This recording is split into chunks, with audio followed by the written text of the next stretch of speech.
자, 여러분 반갑습니다. 자, 중학교 졸업과정 검정고시 과학 단원별 기출문제편. 저는 누구? 그렇죠. 까만콩 이선입니다. 자, 총 6강에 따라서 이제 진행이 되고요. 물질 같은 경우는 자, 1강과 2강으로 나눠져 있습니다. 오늘은 첫 번째 스타트. 자, 1강 물질 첫 번째 단원입니다. 자, 내용 보시면은 물질의 3가지 상태, 그 다음에 분자 운동에 대해서, 그 다음에 상태 변화와 에너지, 그 다음 전해질과 이온, 이렇게 나오고요. 자, 기출 포인트를 보시면은 3가지 상태가, 자, 어떻게 있는지. 여러분, 고체, 액체, 기체 아시죠? 그죠? 자, 그 다음에 상태 변화의 얘들이 생활 속에 어떻게 적용되는지, 자, 반드시 알고 계셔야 되고요. 그 다음에 기체에 적용되는 법칙이죠. 보일과 샤를의 법칙. 자, 이 부분 파악하셔야 되고, 사실은 고등학교 과정에 넘어온 내용들, 뭐, 전해질, 비전해질 내용이 있지만, 여기서는 중학교 과정만 좀 다루도록 하겠습니다. 자, 2009년도 2회 문제예요. 자, 2009년도 8월달 시험 본 거죠. 4월달, 8월달 시험이 있고 1회는 4월달, 2회는 8월달 시험입니다. 자, 얼음물이 들어있는 자, 유리컵 바깥쪽에 작은 물방울이 생겼대요. 그죠? 자, 유리컵이 오줌 거 아니죠? 자, 한번 생각해 볼까요? 자, 얼음물이 들어있는 유리컵, 그죠? 얼음물이 들어있는 유리컵이 있는데, 자, 이렇게 갑자기 그죠? 없던 뭐가 생겨요? 물방울들이 송글송글 맺힙니다. 어디서 나왔어요? 파악하셔야 되죠? 자, 공기 중에 있던 어떤 게요? 그렇죠. 수증기가 갑자기 어떻게 돼가지고요? 차가운 표면에 달라붙으면서 냉각돼 버립니다. 그럼 어떻게 돼요? 작은 물방울이 되겠죠. 물방울, 그죠? 아이고, 지저스. 자, 물방울. 자, 물방울이 됩니다. 작은 물방울이 됩니다. 자, 따라서 기체가 뭐가 된 거예요? 자, 그 다음 분석해 주시면 돼요. 그죠? 기체라고 하는 녀석이 어떻게 돼요? 그렇죠. 액체가 된 거죠. 자, 이걸 뭐라 그러죠?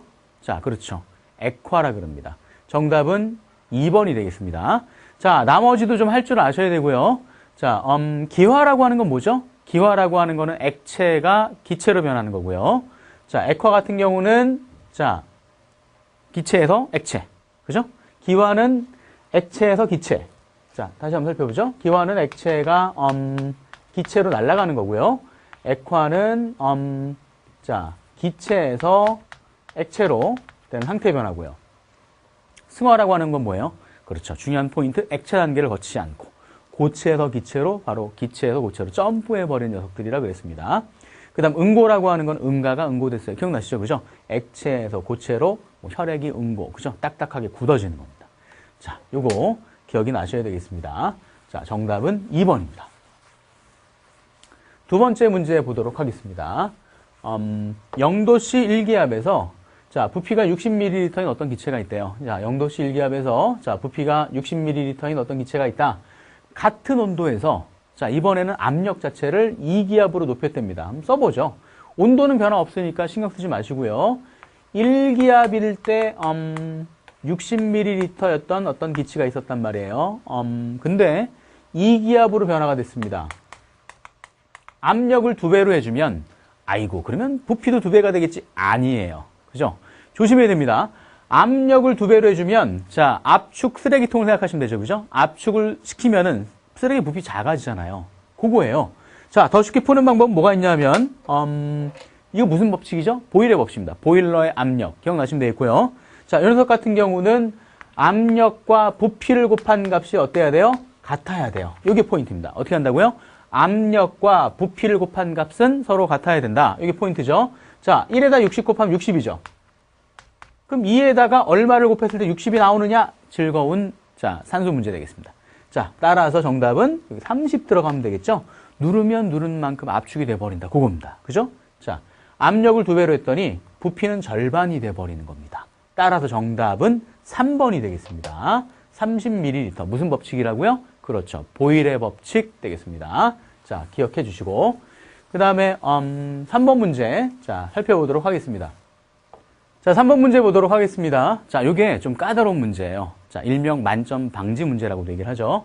자, 열을 어떻게 하는 거예요? 흡수하는 상태 변화입니다. 열을 흡수하는 상태 변화. 자, 우리 과학이 조금 어려운 게 저거라 그랬죠? 생활 속에 잘 쓰는 말은 아니에요. 그죠? 예. 자, 일단 본다면은 요걸 좀 기억하셔야 돼요. 제일 조그맣게 고체, 좀 더 크게 액체, 아주 크게 기체. 그죠? 오프라인에서 제 수업 들으신 분은 익숙한 그림입니다. 자, 조그맣게 고체, 좀 더 크게 액체, 아주 크게 기체. 그죠? 자, 이렇게 되는 부분입니다. 물을 제외하고는 전부 다 여기에 해당이 돼요. 자, 지금 이렇게 해서 좋은 이유가 뭐냐면 이 갖고 있는 크기 자체는 차지하는 부피도 되고요. 그 다음에 갖고 있는 열 에너지의 크기도 돼요. 그럼 어느 게 열 에너지가 가장 큰 거죠? 그렇죠. 기체 쪽으로 갈수록 열 에너지가 큰 녀석입니다. 고체 쪽으로 갈수록 열 에너지가 작은 거고요. 자, 한번 생각해 보세요. 열 받으면 어떻게 되죠? 열 받으면 커집니다. 그죠? 열 받으면 커져요. 물 속에는 보고도 그렇잖아요. 열 받으면 묵 늘어나죠. 그죠? 자, 그러면 어떻게 되는 과정이에요? 상태 변화 과정 본다면 이렇게 되는 요 노란색 화살표의 과정이 바로 가열되는 과정, 열을 흡수하는 과정 되겠습니다. 가열되는 과정, 열을 빨아들인 거죠? 열을 흡수하게 되면 커집니다. 풍선이라고 생각해도 된다 그랬죠? 그죠? 풍선에 열바람을 집어넣으면 땡땡해지는 거잖아요. 그죠? 자, 이렇게 되는 거고. 반대 과정도 있어요. 냉각되는 과정 있죠. 그죠? 자, 냉각되는 과정은 하얀색 화살표로 해볼까요? 어떻게 되는 거죠? 이렇게 되는 거. 작아지는 거 생각하면 되겠습니다. 자, 풍선에서 바람이 빠지면, 그죠? 열바람이 빠져나오면 풍선 자체는 작아지죠. 그죠? 자, 어떻게 되는 거죠? 요거는 냉각이고, 열을 방출하는 거다. 자, 여기까지만 체크하면 이제 완벽해지는 겁니다. 자, 하나씩 따라가 보죠. 물이 얼었대요. 자, 어디 있어요? 물이라고 하는 건 액체입니다. 분석해 주시면 돼요. 액체가 얼었어요. 고체가 됐습니다. 액체가 고체가 됐어요. 어떻게 되죠? 자, 이렇게 열 에너지가 자, 감소하는 형태가 되는 거죠. 그죠? 자, 그러니까 흡수하는 게 아니라 이건 방출되는 거예요. 자, 이건 뭐라고요? 열을 방출하는 겁니다. 그 다음에 자, 이번에 아이스크림이 녹았다. 요 놈이 정답이네요. 그죠? 아이스크림이 녹았다. 보세요. 아이스크림은 고체예요. 그죠? 만약에 받았는데 아이스크림 액체예요? 아이고, 그럼 다시 바꿔달라 그래야 돼요. 고체가 어떻게 됐어요? 녹았어요. 고체가 액체가 되는 거. 노란 화살표 막네요. 그죠? 자, 이거는 열을 흡수하는 과정이 되겠습니다. 열 흡수. 요 놈이 정답이고요. 자, 나머지도 우리는 완벽하게 알아야 되죠. 그죠? 네, 고득점이 목표니까. 들판에 뭐가 생겼어요? 서리가 생겼대요. 들판에 서리가 생겼다. 서리라고 하는 거는 뭐죠? 자, 너무나 갑자기 추워져서, 그죠? 수증기가 갑자기 얼어버린 겁니다. 기체에서 뭐로요? 바로 고체로 점프해버린 거죠. 살펴보죠. 기체에서 고체로 바로 점프해버리는 거. 전국에서 이렇게 가르치는 사람 저밖에 없다 그랬습니다. 되게 쉬워요. 기체에서 고체로, 그죠? 얼어버린단 말이에요. 그럼 어떤 화살표? 그렇죠. 이 하얀색 화살표. 열을 방출하는 겁니다. 마지막 거예요. 냉동실에 성에가 생겼대요. 여러분 그 냉동실 열면은 뭔가 그죠? 고드름 같이 뭐 얼음 알기 막 이런 거 있죠. 그죠? 그게 바로 성에입니다. 똑같은 과정입니다. 냉동실을 여닫는 과정에서 공기 중에 있던 수증기가 들어가면서 바로 얼어붙어 버리는 거. 어떤 거죠? 역시 열 방출 되겠습니다. 따라서 열을 흡수하는 과정은 정답 2번만 체크하시면 되겠죠. 자, 예년도 시험 문제에서는 이게 이제 번갈아 가면서 나왔어요. 열을 흡수하는 과정이 뭐냐? 열을 방출하는 과정이 뭐냐? 찾는 거 나오지만 이렇게 그리시면 긴장하지 않고 풀 수 있다는 거. 자, 다시 한번 살펴보시기 바랍니다. 자, 이제 우리 4번 문제 살펴보도록 하겠습니다. 자, 물질의 상태가 변화될 때, 자, 달라지는 게 있고 달라지지 않는 게 있어요. 자, 상태 변화 시에, 자, 변하는 것과, 변하지 않는 게 있단 말이에요. 자, 변하지 않는 게 있습니다. 자, 일단, 여러분, 변하지 않는 걸 좀 먼저 보시면 되겠죠? 달라지지 않는 게 뭐냐. 일단, 물질의 성질은 변하지 않죠. 그죠? 자, 물질의 성질은 변하지 않고요. 자, 그 다음에, 뭐 안 변하죠? 자, 분자의 크기. 그죠? 물질의 크기는 달라질 수 있어요. 조심해야 됩니다. 분자의 크기 변하지 않아요. 자, 그 다음에 또 뭐 안 변해요? 그죠? 분자의 모양이라든지, 그죠? 분자의 모양. 물질의 모양 아닙니다. 자, 분자의 모양.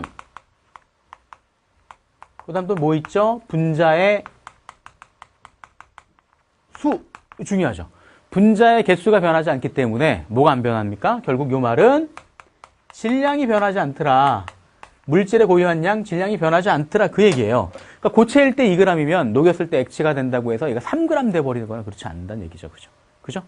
자, 변하는 건 그럼 뭐죠? 자, 상태가 변합니다. 일단. 그죠? 상태가 변하죠. 물질의 상태가 변하고요. 그 다음에 인력 같은 것도 달라지죠. 부피도 달라지고요. 분자 간의 거리도 달라지고요. 그죠? 여러 가지들이 많이 달라지게 되죠. 그죠? 자, 그러면 정답이 나왔네요. 뭐가 안 변한다고요? 그렇죠. 분자의 성질은 변하지 않습니다.